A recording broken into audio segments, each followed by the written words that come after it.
The barn was still warm from the animals when he told me what he needed. It was our wedding night, and I had imagined many things about how it would begin. But not this. Not a lantern in one hand, and my husband's other hand on the small of my back, walking me out across the frozen yard away from the house, away from the warm bed, away from everything I thought this night was supposed to be. The snow crunched under my good shoes. My breath hung white in front of my face.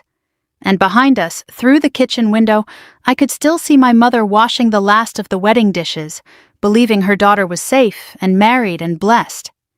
Before I tell you what he required of me in that barn, and before I tell you why, under our rules, he was completely within his rights to ask it, let me introduce myself.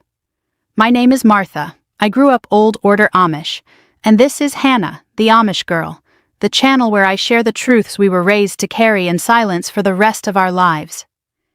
If you want to understand what plain life is actually like, not the postcard version the tourists photograph from their cars, but the real thing from the inside, subscribe and tap the like button. And tell me in the comments, before you hear the rest, what do you imagine an Amish husband is allowed to require of his new wife?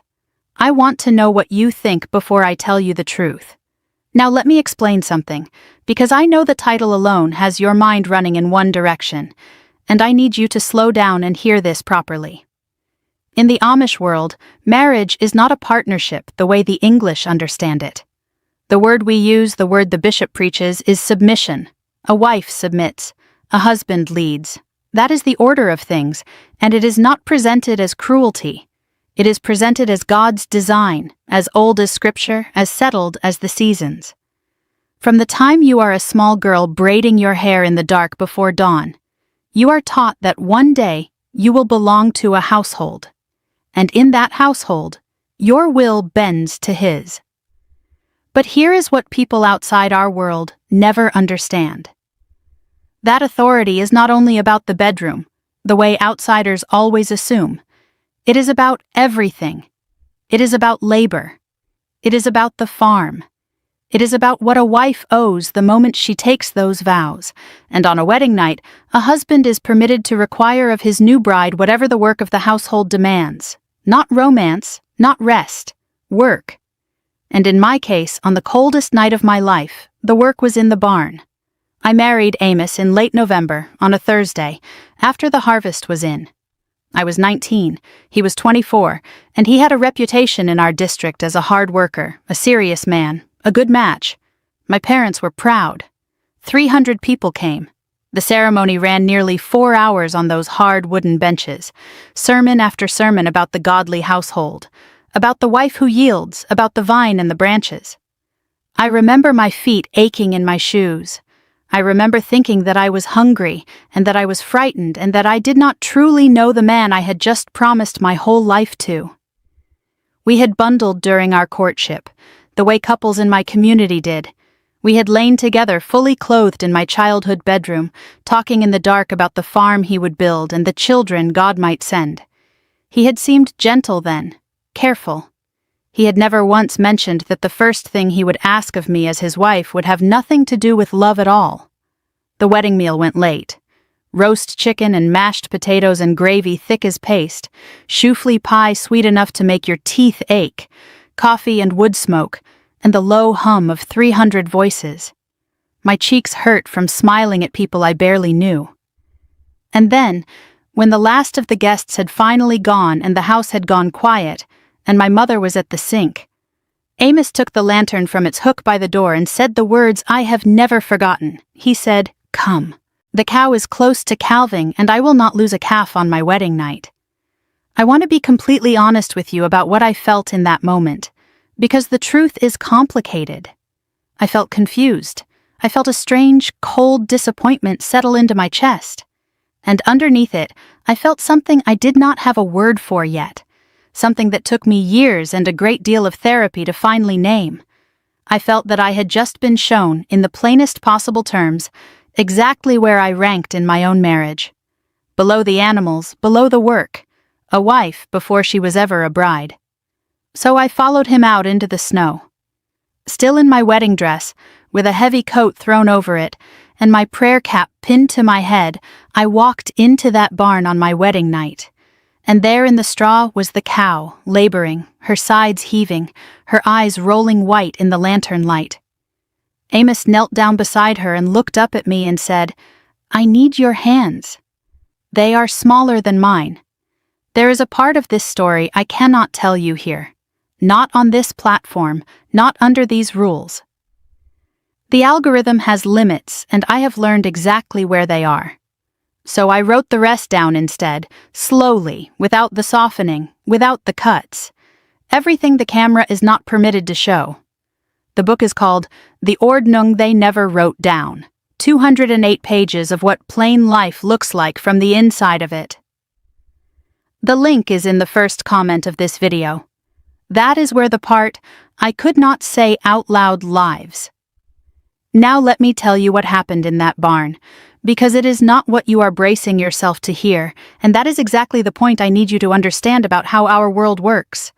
The calf was turned wrong. Amos knew it and I knew it, because any Amish girl raised on a farm has seen 100 births by the time she is grown. My hands were smaller than his, and a birth gone wrong sometimes needs small hands, patient hands, hands that can find what is tangled and turn it right without tearing anything. So on my wedding night, in my wedding dress, with the cold biting through every layer of cloth, I knelt in the straw beside my new husband and I did the work. It took most of an hour. My arms ached. My good dress was ruined. And when that calf finally came free and drew its first shuddering breath, and the cow turned to lick it clean, Amos sat back on his heels in the lantern light and looked at me with something on his face I had not expected at all. Not pride in himself, gratitude, and exhaustion, and a kind of raw, frightened honesty. He said, "I did not know how to be a husband today. I only know how to work. So I brought you to the thing I know." And that broke something open in me, because I understood then that he was as lost as I was. 24 years old, handed a wife and a farm and a whole future, and given no more instruction on how to love a person than I had been given. We were two frightened young people who had been taught every rule about duty and not one single word about tenderness. He knew how to save a calf. Nobody had ever taught him how to hold a wife. Here is what I need you to understand, and this is the part that took me the longest to make peace with.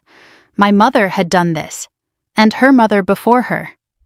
There is a whole unspoken understanding among Amish women that a wife's first duty is the work, and that everything softer must wait until the work allows it. My friend Rebecca married a year before I did.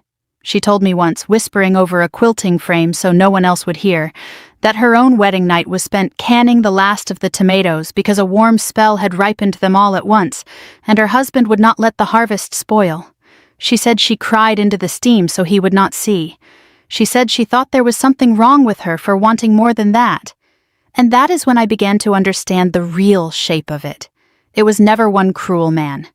Amos was not cruel. Amos, in his own clumsy, frightened way, was trying.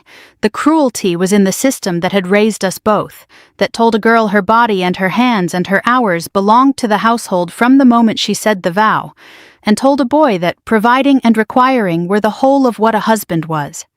Neither of us was given the tools to want more, and both of us wanted more, and neither of us had the words to say so. We walked back to the house near dawn, both of us filthy, both of us shaking with cold. And in the kitchen, in the dark, Amos did something no one had taught him to do. He heated water on the stove without being asked. He warmed a cloth and he handed it to me, and he said, "I am sorry it was like this. I will try to be better than what I was shown." And for a moment, standing in that cold kitchen in my ruined wedding dress, I believed him. And the strange thing, the thing I still turn over in my mind all these years later, is that he mostly kept that promise. Not perfectly, not the way an English husband might, but he tried, in a world that had never once modeled for him what trying looked like. But I want to be clear about the cost, because I will not sit here and pretend it was a love story. There were years after that when the work always came first. Always. When I lost a pregnancy alone because the mare was foaling and he could not be spared.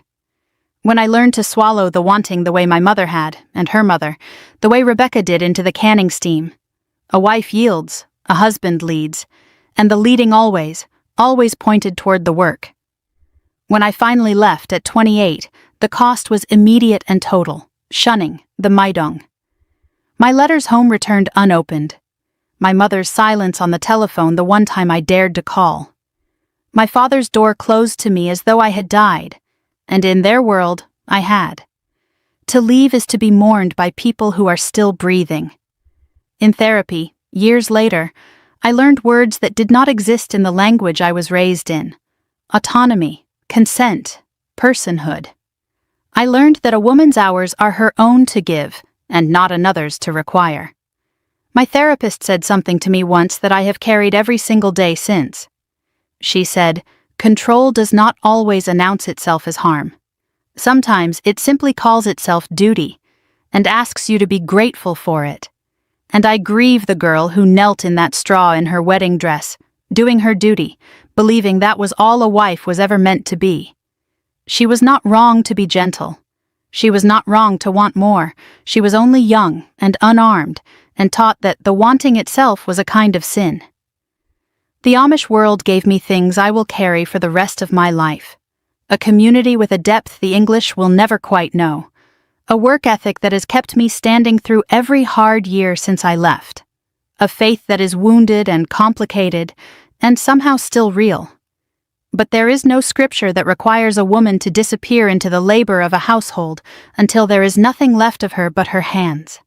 There is no God I believe in now who made a woman only to be required of, and never once to be asked.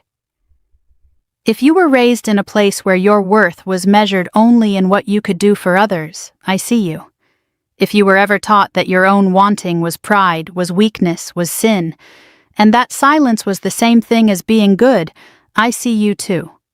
You were not too much. You were never too much. You were simply never told that you were allowed to be more than useful. If you want to read the version of this story that YouTube will not allow, the full pages are in the Ordnung they never wrote down. First comment of this video. And that is everything. Choose your freedoms wisely. They might just save your life.